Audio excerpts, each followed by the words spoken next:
High on the sun-drenched island of Crete, where mountains fall into a glittering blue sea, stands the beating heart of one of history's earliest great civilizations, the City of Knossos. Long before the rise of classical Greece, before the myths of Athens or Sparta, a different world flourished here. Colorful, sophisticated, powerful. This was the world of the Minoans. At dawn, the harbor was already alive. Fishermen dragged their heavy nets ashore, brimming with silver-scaled fish that shimmered in the early light. Artisans arranged rows of beautifully crafted pottery, jars painted with octopuses, dolphins, lilies, and spirals. Women in elegant Minoan dresses carried baskets of grain and fruit, while children darted between the stalls, wide-eyed at the spectacle. Ox-drawn carts lined the shore, ready to carry goods up the road to the palace storerooms, where scribes recorded every delivery on tablets, written in the still unknown script of Linear A. Here, every person had a role, and every role mattered. Here, this will do. Lower the anchor. Take a breath and go. Set the stone firm on the bottom. I have no wish to drift through the bay again like last time. The water was cold that day, my prince, and I had taken too much wine.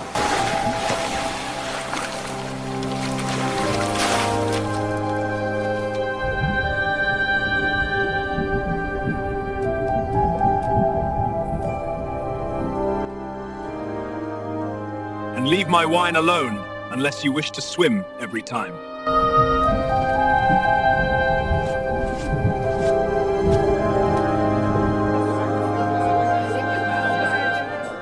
The Minoans were a brilliant civilization, masters of the sea, builders of cities, creators of art that still feels alive. And yet, we do not know what they called themselves. Their voices survive only in fragments, symbols pressed into clay, colors fixed on walls, stories half lost to time. Among them walks a prince. Welcome, Prince Argonos. Our kilns and hands are at your service. I am glad to see your craft thriving. Your work honors Knossos. I will need 100 new amphorae. Our cellars are empty. Even the Mycenaean dogs seem to have developed a taste for Minoan wine. The Minoans were master pot makers. Their clay vessels were not merely functional, they were feats of precision. Some were shaped so thin they are known today as eggshell ware, walls measuring just 2 or 3 millimeters, sometimes barely 1.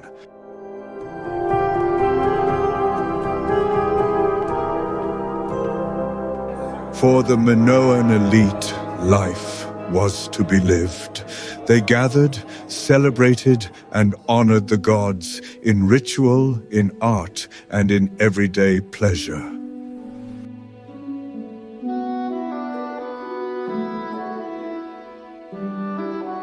Great Mother, Lady of Earth and Sea, who walks upon the mountains.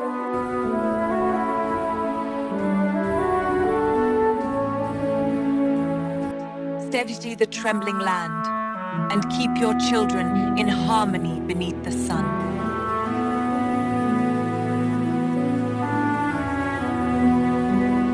Guard our homes, steady the trembling land, and keep your children in harmony beneath the sun. We give and we receive. Be present.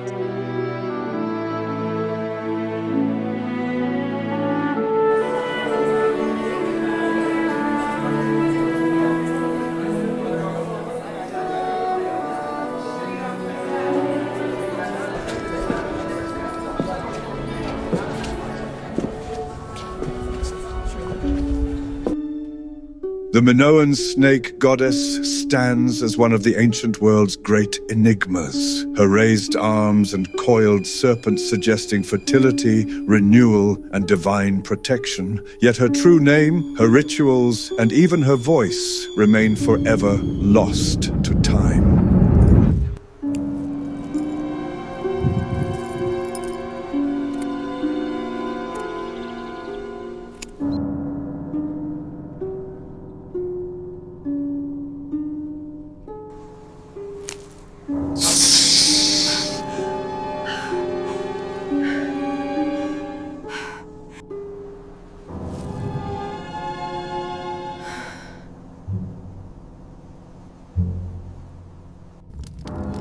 Why did you take my wife, goddess? Protect her in the afterlife.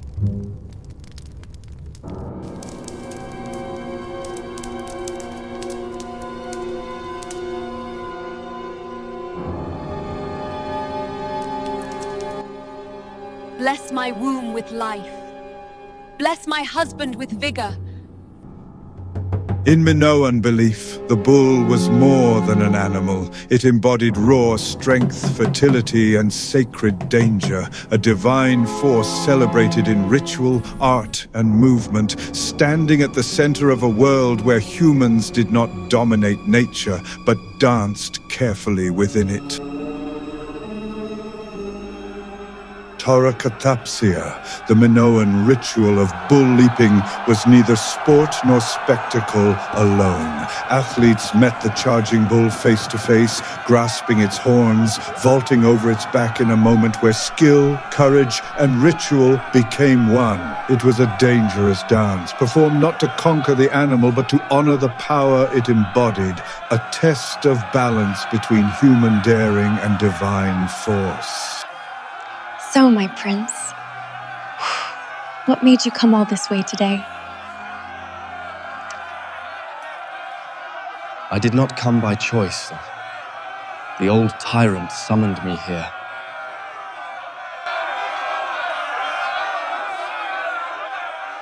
The Minoan king seems to have ruled not through armies or walls, but through sacred authority, acting as both ruler and priest, his power woven into ritual, ceremony, and the carefully ordered life of the palace, maintaining harmony between the people, the gods, the sea, and the natural cycles upon which Minoan civilization quietly depended.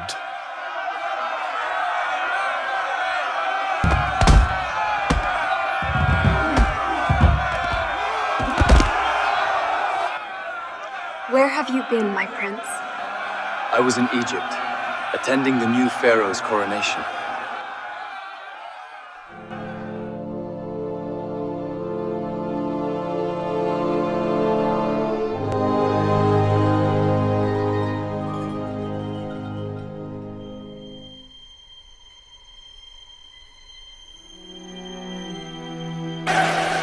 Welcome, my people, for I have made a decision.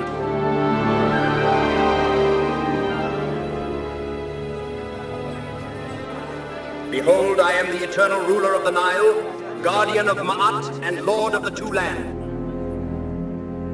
My father was mighty, beloved of the gods. Yet I will surpass him. I will strike down the Hittites in the field of battle, and none shall stand against me. Then I will bring Egypt's glory and benevolence to all lands beneath the heavens. I grieve, for my father walks the field of reeds alone. Those who served him in life remain bound to this world. I shall bestow upon them the honor of following him into eternity. As the shepherd divides the herd, as the farmer casts away the weeds from the grain, so does the Pharaoh, beloved of the gods, separate the faithful from the false. Behold the power of the eternal throne. Weep, my beloved subjects, let your cries be turned into songs of joy, for your lives shall guide my father and me into eternity, where we shall stand before the gods and be embraced by them.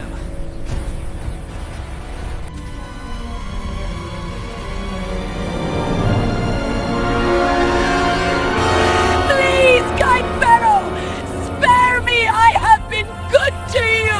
I will not be denied!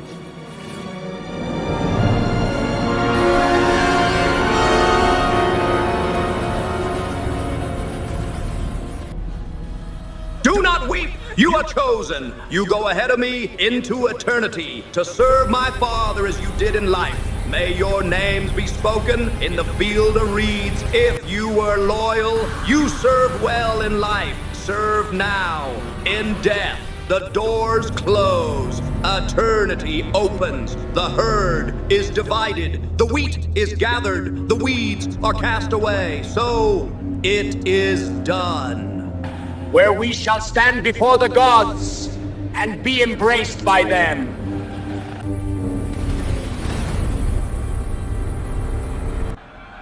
Prince Argonos, the king requests your presence.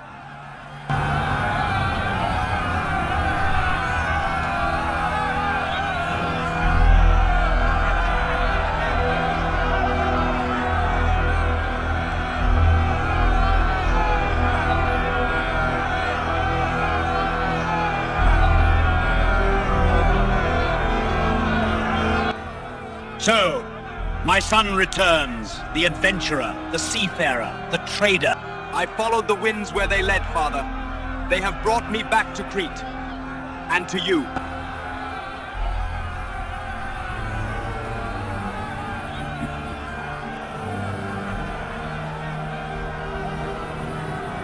You come so rarely now, since the saffron gatherer died. The halls grew empty without her father.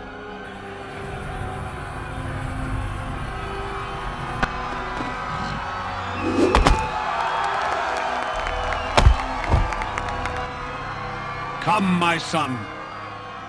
There is a matter we must discuss. I am listening, father. Speak freely. This matter touches Mycenae, the sea, and Crete alike. And that is why it cannot wait. If Mycenae is involved, then silence would be our enemy. I am ready. What weighs on your mind, father?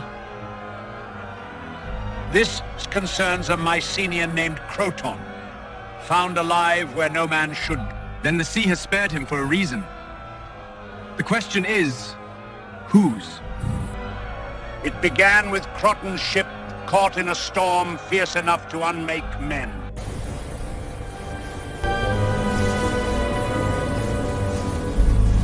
Poseidon! Lord of the deep, have mercy!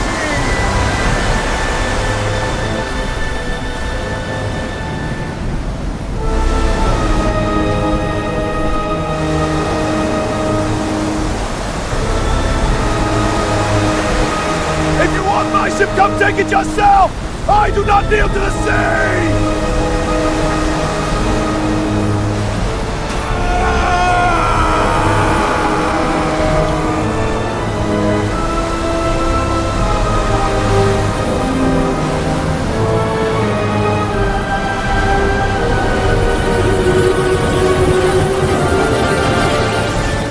The sea shattered his vessel and scattered his crew. Croton alone was cast upon a forgotten shore. There he endured. He found water where none was promised.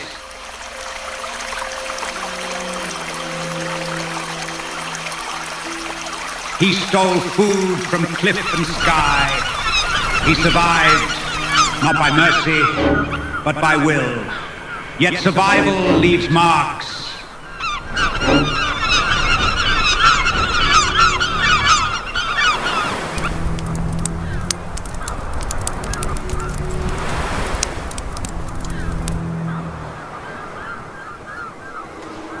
Our ships came upon the island. Our men followed the signs he could not erase.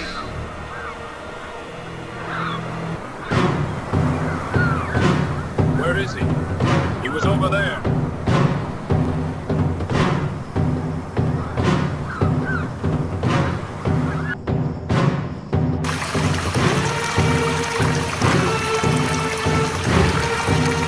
Croton did not welcome them. He fought as one already condemned.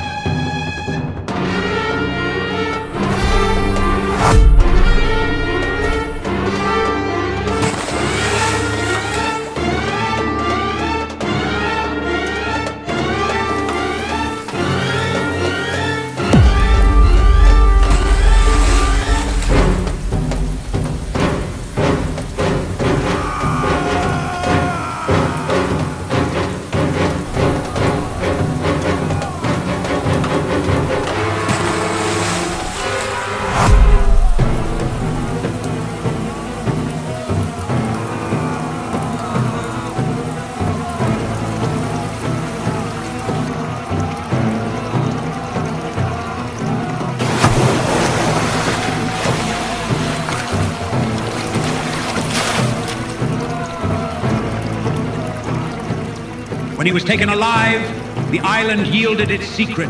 Beneath sand and salt lay a sealed amphora, untouched by tide, untouched by tide. Inside were blades of star metal, dark, heavy, unlike any bronze known to us. Metal spoken of only in rumor, said to fall from the heavens and bite deeper than any spear of man. Such weapons do not drift to empty islands by chance, nor are they guarded by a lone Mycenaean without purpose.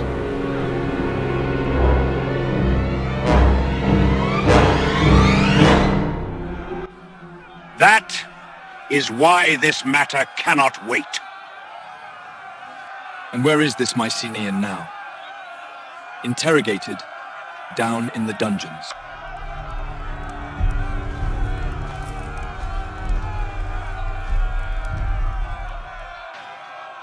Interrogated?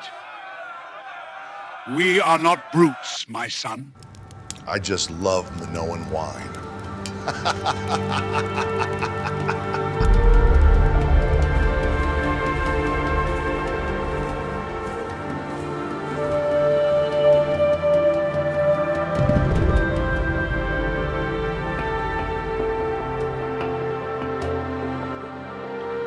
Crete has known many warriors, but none like you.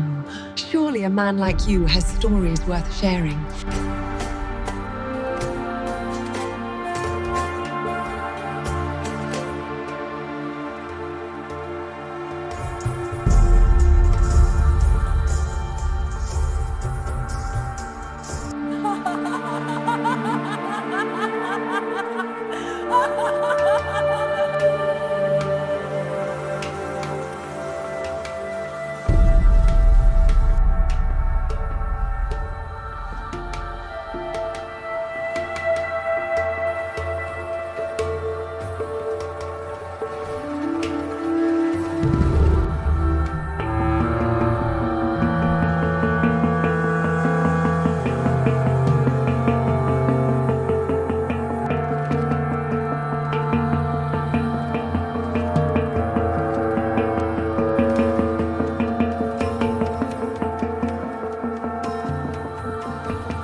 Before the waves stripped you of everything, what life did you leave behind? Trust me, your king wouldn't smile hearing that story. When your ship still had a course, where was it truly bound? While the world still dreamed in bronze, I wrote of men who had already awakened. They were called Hittites, and they were sharpening the future.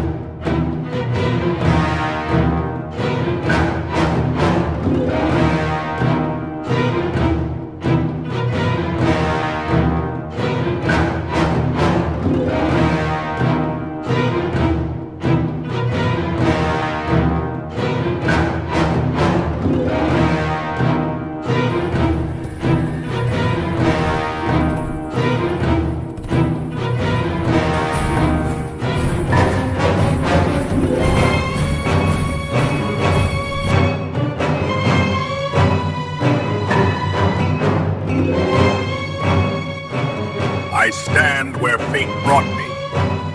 What you make of it is your choice. Welcome, Ahiawa. You stand before the king of Hatti. We need to deal with that belligerent monster in the desert.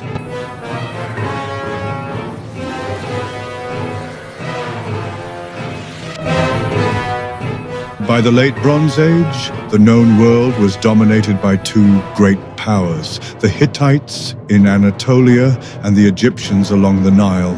Between them lay the lands of the Levant, a narrow corridor of cities, ports, and trade routes linking three continents. Control this region, and one controlled the flow of copper, tin, grain, timber, and ideas. Lose it, and an empire weakened. Their rivalry culminated in clashes of unprecedented scale, most famously at the Battle of Kadesh, where chariots thundered and propaganda claimed victory on both sides. But beneath the banners and treaties, something deeper was unfolding. This was not only a struggle for territory, it was a contest between systems, between old networks and new technologies, between bronze-bound empires and a future quietly taking shape in iron. And as the map of the world was redrawn by war, the balance of power stood on the edge of irreversible change. Would you help us fight the Egyptians?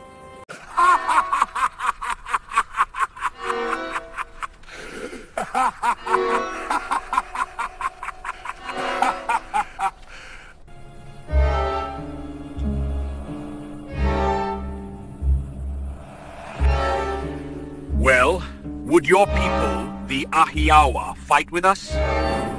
My people fight for reason. Give Ahiawa reason, and we will fight like a storm. Stand with Hati, and Ahiawa will never fight with bronze again. We arm our friends with iron. Stand with us, and your warriors will carry the same. This one's fine. How many more can you give me? You may have as many as you like. Well then, guess it's time to pay the Pharaoh a visit.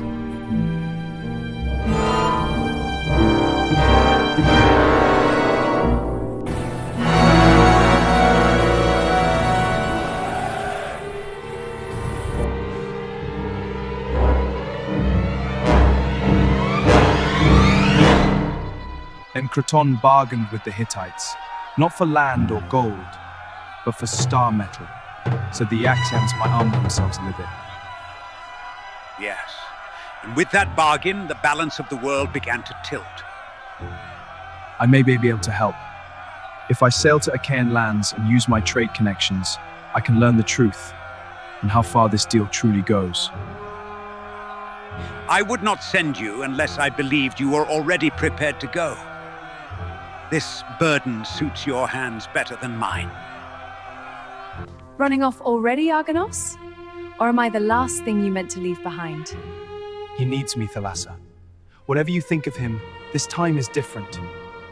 He is good, isn't he? So good you leave believing it was your own idea. You always speak as if you know his mind. Be careful, Thalassa. That kind of thinking poisons loyalty. It must be comforting, never having to decide. Not today.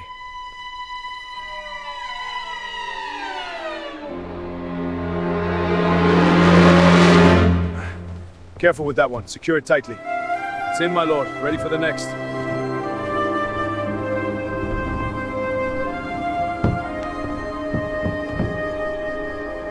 Oh, it's heavy. I've got it. Steady. Kill him, Bogdan!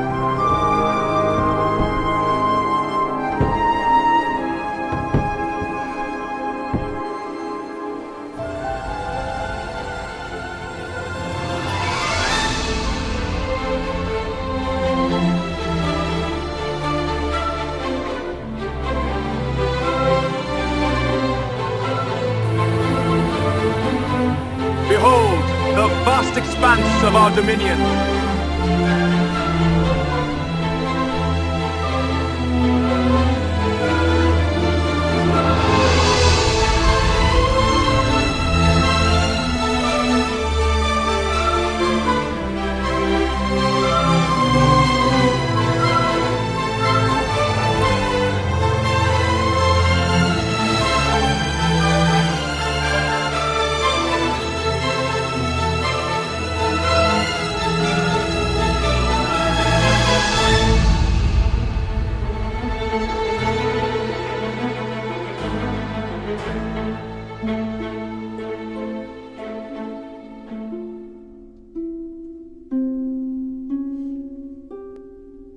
Bronze is an alloy. It is born not from one metal, but from two, copper and tin, mined from distant lands, carried across seas, bound to fragile trade routes. But in the late Bronze Age, another metal made its appearance to humankind, not from below the earth, but from above it.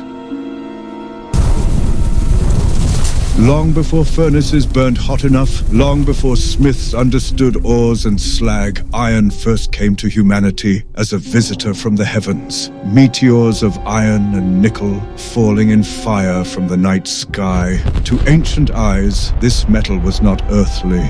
It was divine, a gift from the gods, too rare for plows, too precious for armies. Daggers forged from fallen stars were carried by kings, buried with the dead, whispered of in myth. But celestial iron was only the beginning. Somewhere someone asked a forbidden question. If iron could fall from the sky, could it also be taken from the earth? The answer would end an age.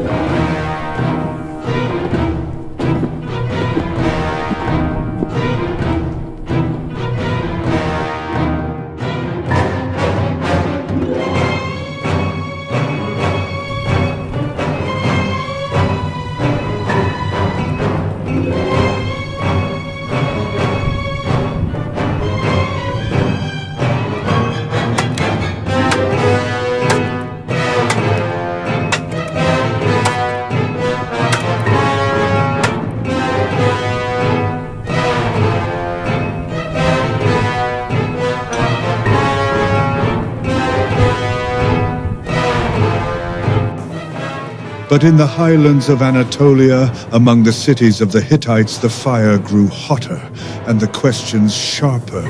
Inside narrow clay furnaces, sealed from the air, iron ore was fed into charcoal fires burning for days. The stone darkened, the metal softened, and from the ashes emerged a glowing mass, heavy, impure, alive, beaten while hot, folded again and again, hardened by fire, then cooled by water. What emerged was stronger than bronze, more forgiving, and born from stone that existed almost everywhere. The Hittites understood the danger of this knowledge. Iron would break the old world. From their capital at Hattusa, Hittite rulers watched bronze empires grow dependent on a metal that could be denied. Bronze breaks because it is hard but brittle. Iron survives because it is tough and flexible. The only constant in human history is this: nothing accelerates technological advancement more than war. My prince, wake up! What is it, Asterios? Are we there yet? Look there, my prince. Thera smokes like a wounded beast. The gods are stirring beneath it. Should we turn back? No. I know some people there. In the Bronze Age, Thera was a flourishing island of the southern Aegean, shaped by volcanism, yet long settled, cultivated and connected to the wider Minoan world. Its fertile soils, sheltered harbors, and strategic position made it an important node of trade and settlement. To those who lived and sailed nearby, Thera appeared stable, its dramatic landscape a familiar part of the horizon, its geological nature understood only in the most distant, mythic terms. Like much of the ancient world, it was a place whose deeper forces lay unseen, accepted as part of the natural order rather than questioned.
have we done, Snake Goddess? Why do you punish Snake Goddess? Mother of life, why have you turned away from us? Great Lady of the Serpents, why have you forsaken your people?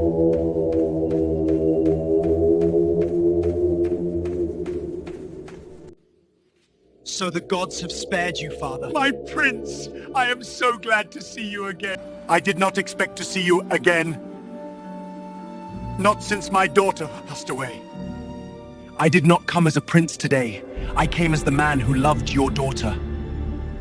Only a few remain on the island. The others have already left by ship for Crete. We must leave. The god in the mountain is angry. You pay him. But what of my wealth?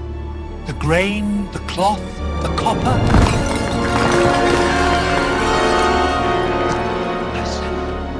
I have changed my mind. Let's go. Whoa! Father! The ground is breaking. We must go now!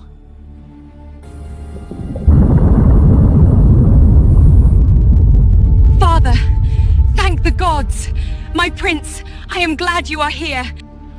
My prince, please take my daughter Phaedra to safety.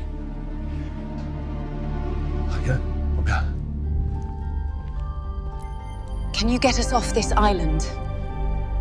We must get to my ship. We will be safe there. Safe? Like you protected my sister? Go now! I must take her. She will protect us. There is no time! Father, please!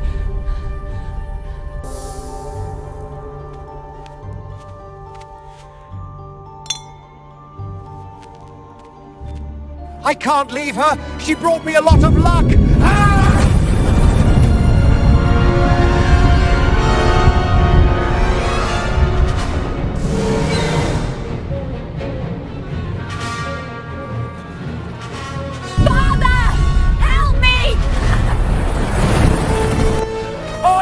We need to go! He's gone! No! He's still alive!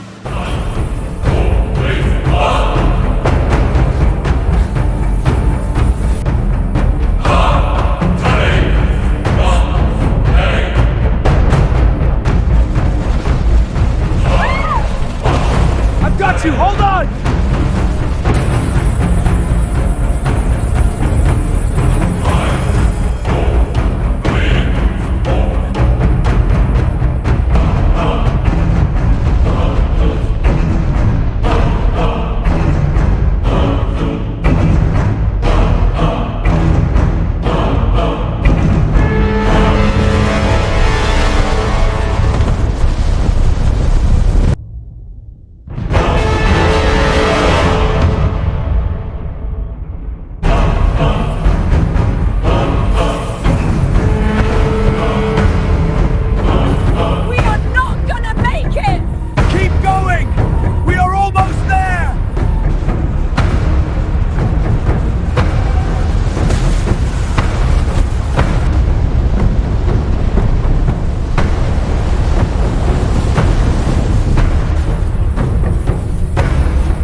must be here!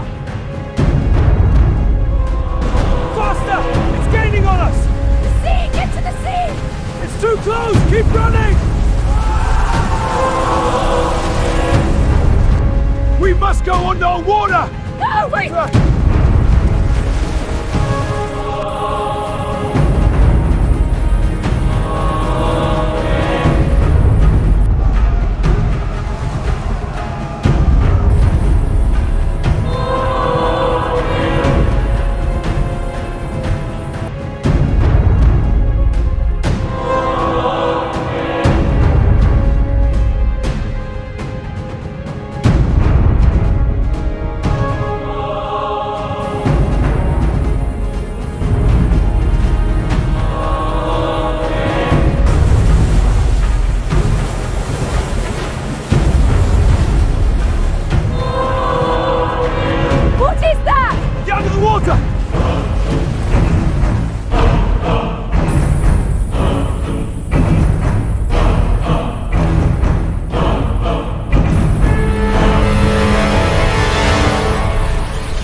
Asterios, did the sea take him?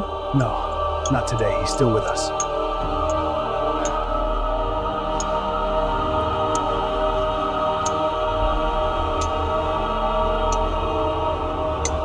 Are they gonna make it? The gods were not kind to my husband.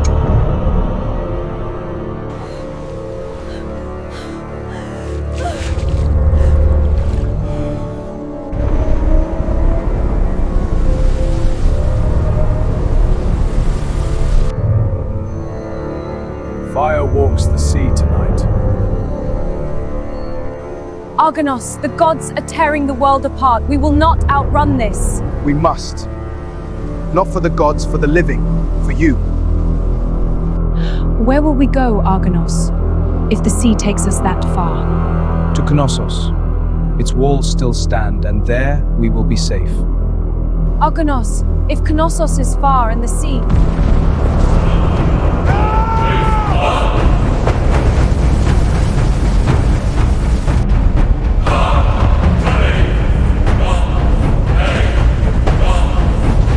We must press on! These sticks in a fire! They cast our swords! Get down to the hold, you'll be safe there! But the others then! Go now, that's an order!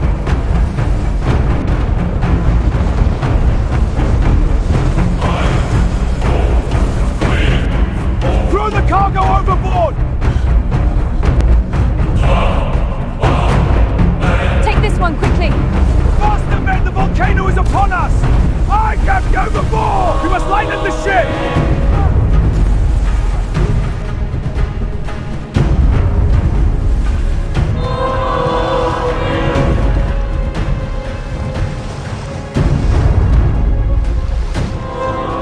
See, we escaped.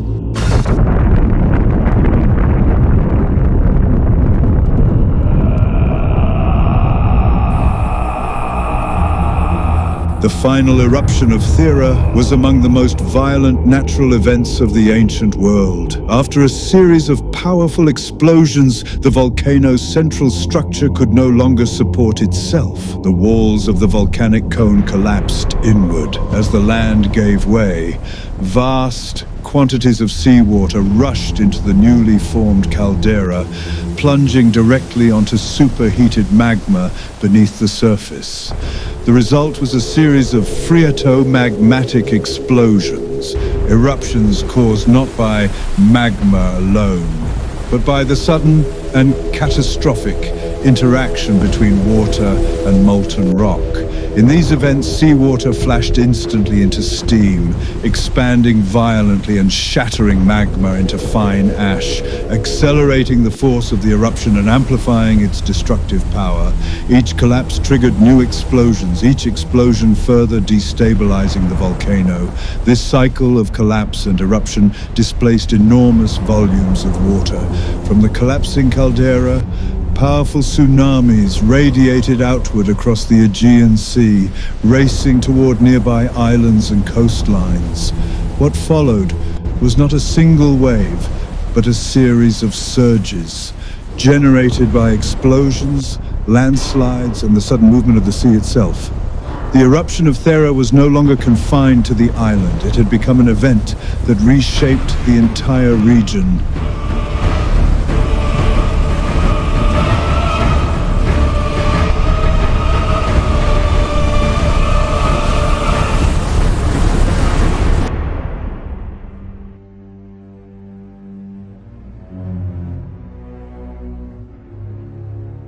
Tell the harbour masters to open the southern storehouses. The winds have been kind this season. Trade should not be delayed. Where's the king? I must talk to him! No man interrupts my court without cause, unless the world itself has shifted. Speak! What have you seen? Great king! The sea has disappeared! The sea does not disappear. I will judge this myself. Prepare the chariot.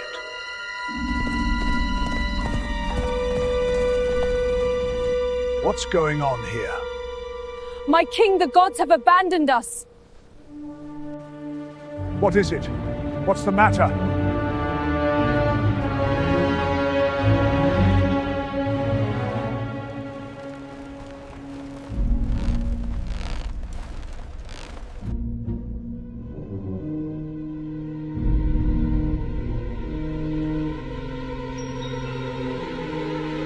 I have seen droughts, storms, and angry tides, but never has the sea walked away from us.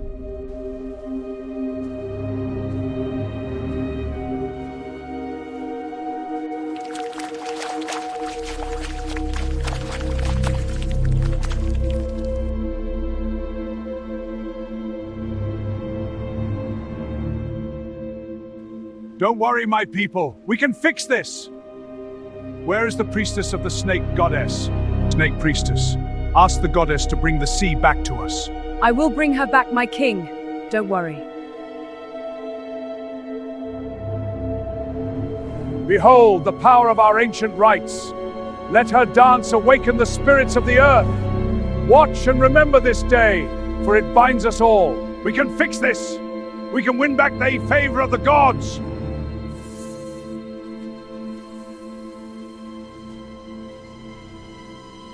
Behold the sacred dance of the serpents. Her fury is a sign from the gods. The serpents writhe with the will of the ancients. Heed this omen!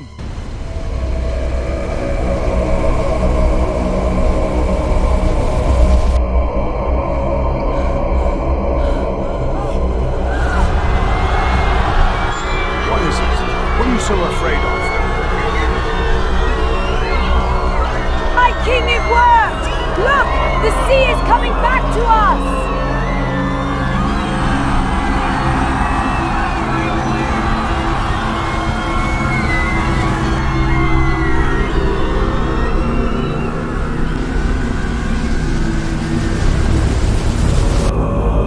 Sea, I command you to stop!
When the sea withdrew, it left devastation behind. Mud and debris covered streets and courtyards, buildings collapsed under the weight of water and sediment, and the ordered spaces of Knossos were reduced to fractured stone and silence. This was not destruction by fire or war, but by force. A sudden inundation that overwhelmed walls, foundations, and lives alike. Structures designed for ceremony and daily life proved vulnerable to the weight of the sea. Harbors were ruined, storehouses flooded. The rhythm of the city was broken. Knossos endured, but it emerged changed. Its prosperity interrupted, its confidence shaken, and its future no longer certain. Weakened by disaster and internal collapse, the Minoan palaces could no longer hold power. They're all gone. By the mid-15th century BCE, Mycenaean elites stepped in, and Crete passed into Mycenaean hands. Do as I told you, and live!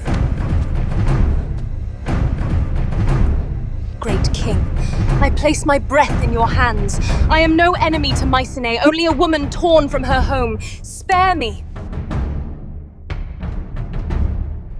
In time, a Mycenaean king would rise to dominance among the rulers of Greece.